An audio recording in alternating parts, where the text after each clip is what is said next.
नमस्कार स्टूडेंट्स, कैसे हैं आप सब लोग। बहुत ही ज्यादा इंटरेस्टिंग और इंपॉर्टेंट टॉपिक पर आज चर्चा होने वाली है। उस टॉपिक का नाम है, आपने थंबनेल से पहचान लिया होगा, मियावाकी टेक्निक। मियावाकी टेक्निक क्या है? छोटे से एरिया में अगर आपको फॉरेस्ट लगाना हो और स्पेशली अर्बन एरिया में यानी शहरी क्षेत्रों में, तो आप मियावाकी टेक्नोलॉजी का या मियावाकी टेक्निक का इस्तेमाल करके वहां पर वृक्षारोपण यानी कि प्लांटेशन आप कर सकते हो। और वो प्लांटेशन जो आप करोगे वो एक फॉरेस्ट में बदल जाएगा 10 गुना स्पीड से ज्यादा। राइट, सब चीजें इसमें आपको बताता हूं बेसिक से। सबसे पहले ये जो न्यूज आर्टिकल है ये चर्चा में क्यों आया, देखोगे आप द हिंदू में एक आर्टिकल चर्चा में था। 15 जनवरी की न्यूज है, मियावाकी फॉरेस्ट इन चेन्नई। हालांकि न्यूज का कॉन्टेक्स्ट ये था कि यहां पर जो ये फॉरेस्ट बनाया गया था, यहां पर कुछ उपद्रवी लोग आते हैं और वो यहां पर ड्रिंक वगैरह करते हैं, फिर उसको सामान वहीं पर फेंक देते हैं, सारी चीजें हैं। तो लोकल के जो लोग थे उन्होंने इसके अगेंस्ट में आवाज उठाई। तो बट मियावाकी फॉरेस्ट यहां पर चर्चा में आया। सबसे इंपॉर्टेंट यहां पर आपको पता है कि उत्तर प्रदेश के अंदर महाकुंभ हो रहा है। यहां पर साफ देखने से पता चल रहा है कि around 56,000 square meter of dense forest created in Prayagraj in last 2 year, यानी कि लास्ट 2 सालों में 56,000 स्क्वायर फीट का पूरा एक डेंस फॉरेस्ट। डेंस का मतलब हो रहा है यहां पर घना। ऐसा नहीं है कि प्लांटेशन करी जा रही, कोई नर्सरी बना रहे, नहीं, यहां पर बाकायदा एक जिसको बोल रहे हैं डेंस फॉरेस्ट क्रिएट हो रहा है यूजिंग मियावाकी टेक्निक। ये देखोगे तो आप प्रेस इंफॉर्मेशन ब्यूरो का आर्टिकल है 8 जनवरी का। तो लगातार इस तरीके से मियावाकी के बारे में बातें हो रही हैं। तो आखिर ये टेक्नोलॉजी, ये टेक्निक होती क्या है? बार बार मेरे मुंह से टेक्नोलॉजी शब्द निकल रहा है। तो आपको जरा पहले कुछ फोटोज के दर्शन कराता हूं जिससे कि आपका माइंड मेकअप हो जाए। अच्छा, ये है मियावाकी। आप देखोगे इस तरीके से शहर में कोई गलियां हैं, उसके अगल बगल वृक्ष लगाने हैं हमको और बहुत स्पीड से। हमारे पास इतना समय नहीं है, तो प्लांटेशन करना है। और वो प्लांटेशन, वो प्लांट कब फॉरेस्ट में बदल जाएंगे? नॉर्मल जो फॉरेस्ट की ग्रोथ होती है उससे 10 टाइम्स ज्यादा। यहां पर आप देखोगे इस तरीके से जो फॉरेस्ट यहां पर बनाए जा रहे हैं, ठीक है। तो कुछ आपके मन में इस तरीके की इमेज क्रिएट होती होगी। अब मैं आपको इसके बारे में और डिटेल बताता हूं। जैसे आप देखोगे तो यहां पर हमने इस तरीके से बहुत कम समय में ऐसे ऊंचे ऊंचे जो वृक्ष खड़े कर दिए। ये किस टेक्निक से? मियावाकी टेक्निक से। और मैं इमेज आपको दिखाऊं तो यहां पर आप देखोगे इस तरीके से फॉरेस्ट खड़ा कर दिया गया, तो वो किस टेक्नोलॉजी से? मियावाकी। यहां पर आप देखोगे केरला के अंदर, जैसे आपको पता है कि हमारे प्रधानमंत्री का एक कार्यक्रम आता है मन की बात, तो वहां पर उन्होंने केरला में एक स्कूल टीचर हैं, उनको बहुत ज्यादा प्रेज किया था, उनकी तारीफ करी थी। ये जो आप देख पा रहे हैं, रामनाथ करके इनका नाम है। इन्होंने केरला में अपने स्कूल कैंपस में एक फॉरेस्ट खड़ा कर दिया। इसी तरीके से आपको बहुत सारे उदाहरण मिलेंगे। जो मुंबई में बीएमसी है उसने भी बहुत सारा डेंस फॉरेस्ट क्रिएट करा है बॉम्बे के अंदर। तो ये सारी चीजें हैं, ठीक है। अब बात आती है, आप जरा इस फिल्म को ध्यान से देखिए। तो यहां पर कुछ लोग इस तरीके से प्लांट्स को ग्रो कर रहे हैं, उनकी सैपलिंग यहां पर लगा रहे हैं। और कुछ टाइम के बाद से उसी एरिया की ये वाली फोटो है और आप देखोगे इस तरीके से यहां पर वृक्ष खड़े हो गए। तो अब आपको इसकी स्पीड का अंदाजा लगा होगा कि इस टेक्निक से हम जो भी हमारे अर्बन में एरिया निकल आएगा, हमारी कोई अर्बन में कोई फैक्ट्री है, कोई हमारा घर है, अपार्टमेंट्स हैं, उनके पीछे अगर थोड़ी बहुत भी जगह होती है तो वहां पर हम फॉरेस्ट तैयार कर सकते हैं।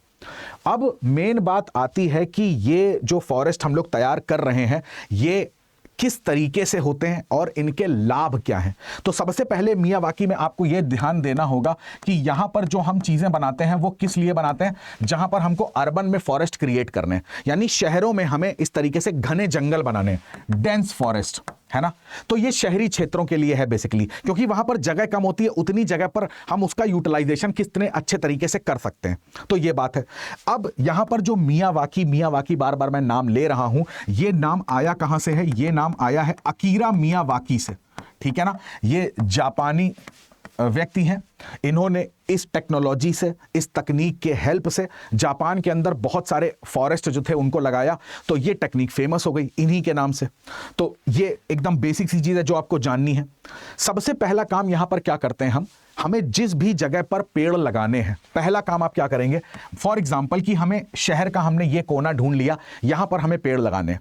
तो सबसे पहले हम यहां की जो सॉइल है, जो मृदा है, हम उसको चेक करेंगे, उसमें कितने मिनरल्स हैं, उसमें जो फर्टिलाइजर NPK का रेशियो चाहिए होता है वो इसमें है कि नहीं है। अगर हो है तो बहुत अच्छी बात है, नहीं है तो हम अलग से इसमें ऑर्गेनिक फर्टिलाइजर, ना कि केमिकल, ठीक है ना, जैसे चावल की भूसी, नारियल, इन सब चीज़ों का ये जो सॉल्यूशन होता है ये सब हम इसमें डालेंगे। अच्छे से इसमें 3 फीट तक गहराई से गड्ढे खोद के और उसमें ये जो जैविक खाद है इसका उपयोग करेंगे और इस भूमि को फर्टाइल बनाएंगे। पहले तो यही मेन काम है, वरना पेड़ ग्रो कैसे करेगा। तो हमें इसके सॉइल का कॉम्पोजिशन चेक करना है, सॉइल की क्वालिटी चेक करनी है और हमें उसमें जैविक खाद से उसको अच्छे से उसमें गड्ढा वड्ढा करके मल्चिंग जिसको बोल रहे हैं वो यहां पर प्रोसेस करना है। ठीक है, इतना प्रोसेस करने के बाद अब हमें क्या करना होता है, हम पहले अपनी नर्सरी में, हमको पता होगा कि इस जमीन में कौन सा पौधा अच्छे से ग्रो करेगा। तो यहां पर बात हो रही है इंडिजीनियस प्लांट्स की, यानी कि जो इस जगह पर देशी प्रजातियां होती हैं उनके 3 से 4 वैरायटी, उनकी भी वैरायटी हमें फिर से सुनना ध्यान से।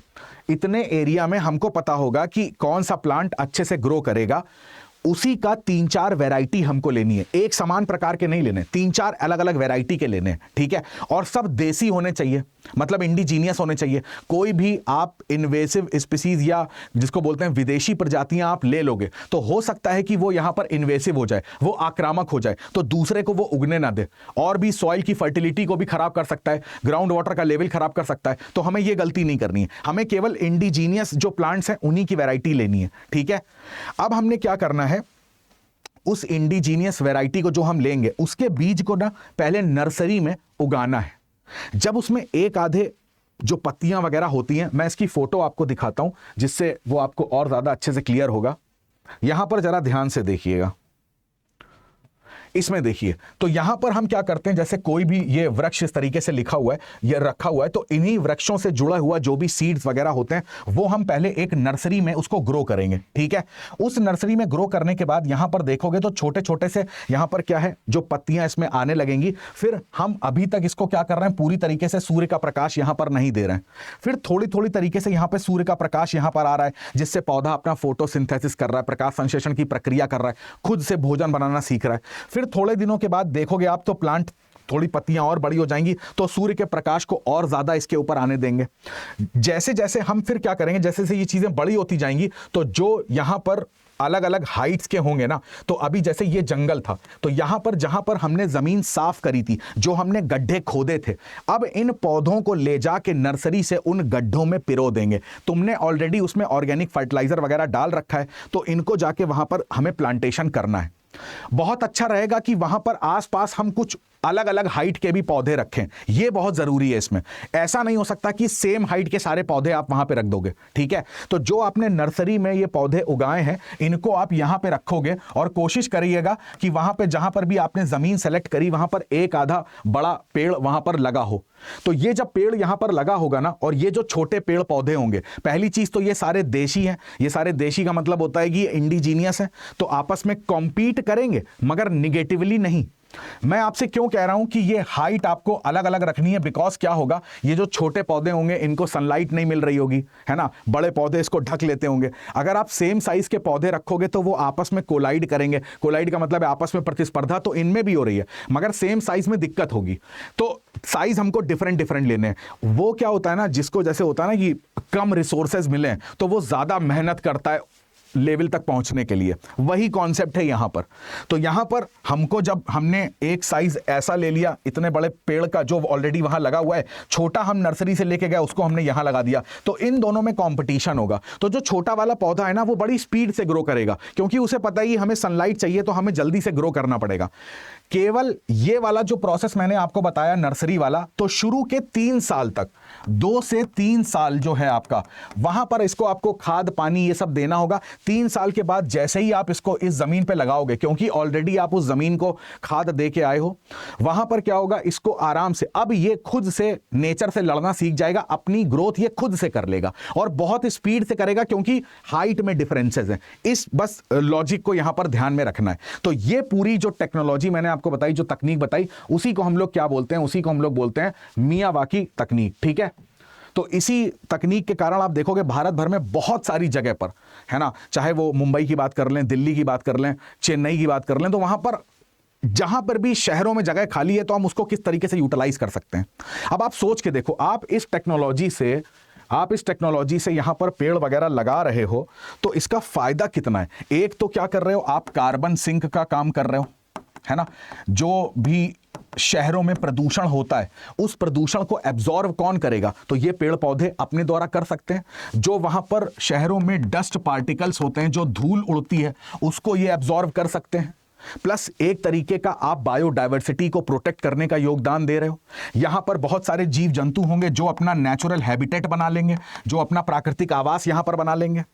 अर्बन पॉल्यूशन को कम करेगा ये, तो क्लाइमेट चेंज में बहुत अच्छा योगदान दे रहा है। तो जो हमने डिफॉरेस्टेशन करा, तो उसके बिहाफ पे हम ये नहीं कह रहे हैं कि उसकी भरपाई हमने कर दी है, बट कहीं ना कहीं तो हमने पॉल्यूशन को थोड़ा सा कम करने की कोशिश करी है। हालांकि इसमें भी कुछ हानियां होती हैं, बट अभी के लिए हमें यह देखना पड़ेगा कि जिस तरीके से हीट वेव वगैरह आती है शहरों में बहुत ज्यादा, आप देखो कि 5 साल पहले हीट वेव का कोई नामो निशान नहीं था।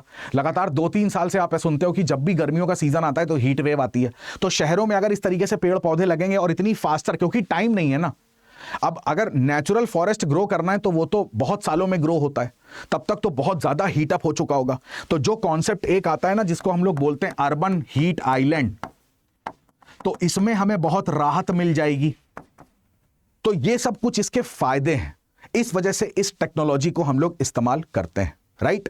तो ये था पूरा मियावाकी टेक्निक के ऊपर। अब प्रीलिम्स में जैसे प्रश्न आएगा तो मियावाकी टेक्निक किससे संबंधित है, तो बस इतना बेसिक सा प्रश्न आपसे पूछेंगे।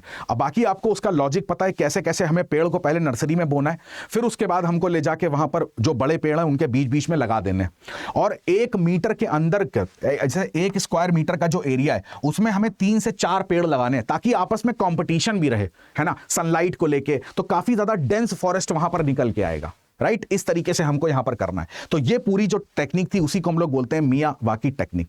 तो ये था आज का इंपॉर्टेंट एनवायरनमेंट का बेसिक कॉन्सेप्ट। मैं उम्मीद करता हूं कि आपको मियावाकी टेक्निक जो है वो पूरी अच्छे से समझ में आ गई होगी। कमेंट करके जरूर बताइएगा आज का वीडियो कैसा लगा। आप सभी का बहुत बहुत धन्यवाद। जय हिंद।